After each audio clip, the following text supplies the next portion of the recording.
అందరికీ నమస్కారం అండి. ఈరోజు నేను చేయబోతున్న వీడియో ఏంటంటే, జనరల్ టాపిక్‌గా హెల్త్ కన్సర్న్‌తో చేయబోతున్నాను.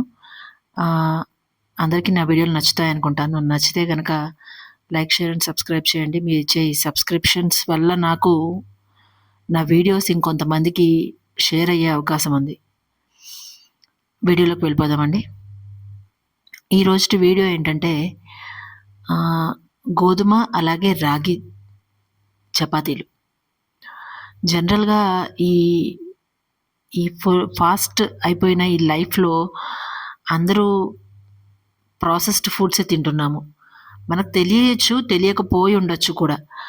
అలా కూడా మనము ఈ వైట్ రైస్ ఇవి మాక్సిమం అసలు ఫుల్‌గా పాలిష్ అయిపోయి వచ్చే రైసు, దాల్ కూడా అంతే ఫుల్‌గా ప్రాసెస్ అయిపోయి దాని మీద ఉండే పొట్టు మొత్తము వెళ్ళిపోయి, మనం తినేది ఉట్టి చెత్తలాంటి పదార్థం అన్నమాట.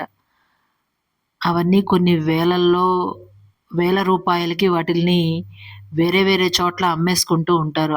ఆ పౌడర్‌ని కూడా వేస్ట్ పోనివ్వరు బిజినెస్ చేసేవాళ్ళు కదా! ఇకపోతే మన ఆరోగ్యం విషయానికొస్తే గనక ఆహ్, వైట్ రైస్‌ని కొంచెం తక్కువగా చేసుకొని మిగిలిన పదార్థాలు తీసుకుంటే బెటర్. ఎందుకంటే వైట్ రైస్ మన మనం తిన్న తర్వాత త్వరగా జీర్ణమైపోయి బ్లడ్‌లో త్వరగా కలిసే అవకాశం ఉంది.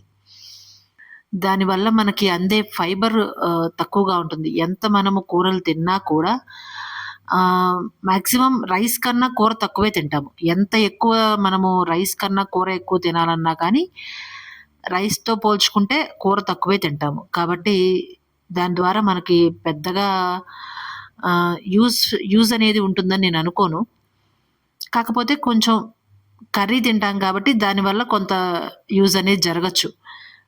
కానీ కొంచెం కొత్తగా ఈ గోధుమ అలాగే రాగి కలిపిన చపాతీలు తినే ప్రయత్నం చేస్తే గనక కూరతో పాటు అయినా తినొచ్చు.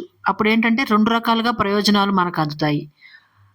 కార్బోహైడ్రేట్స్ కూడా ఉంటాయి గోధుమలో కాబట్టి కార్బోహైడ్రేట్స్ అందుతాయి. అన్నంతో ఎలాంటి ఒక మనకి ఉపయోగం ఉంటుందో అలాంటి ఉపయోగమే చపాతీ తిన్నా కూడా ఉంటుంది. కాకపోతే ఆహ్, ఫైబర్ కూడా ఉంటుంది కాబట్టి ఈ గోధుమ పిండి అలాగే రాగి పిండిలో ఫైబర్ కూడా ఉంటుంది కాబట్టి కూరతో పాటు కలుపుకొని తింటే ఇంకా ప్రయోజనాలు ఎక్కువగా ఉండే అవకాశం ఉంది. అలాగే ఆహ్, ఫైబర్ ఉండే కారణంగా బ్లడ్‌లోకి ఈ యొక్క ఈ 2 పదార్థాలు తిన్నందువల్ల వచ్చే గ్లూకోజ్ అనేది త్వరగా రక్తంలోకి కలవదు.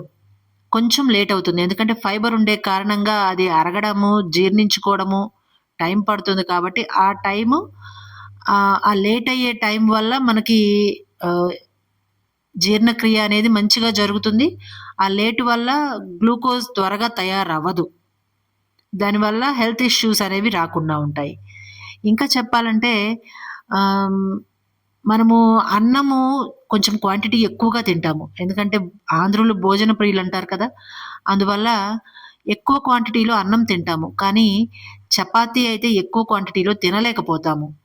10, 20 తినలేకపోతాం కదా! మాక్సిమం 3 లేదంటే 4 మంచిగా తినగలిగే వాళ్ళైతే 4 లేదా 5. మామూలుగా తినేవాళ్ళు 2 లేదా 3 అంతకన్నా తినలేరు. అలా ట్రై చేసి చూస్తే గనక వెయిట్ లాస్‌కి కూడా ఇది మంచి యూజ్‌ఫుల్ టెక్నిక్‌గా అలాగే వెయిట్ లాస్ అవ్వడానికి మంచి ప్రోటీన్ ఫుడ్‌గా అలాగే కాల్షియం అవి ఉండే మంచి చపాతీగా మనం చెప్పుకోవచ్చనమాట. ఈ రోజుకి ఇంతేనండి. నమస్కారం.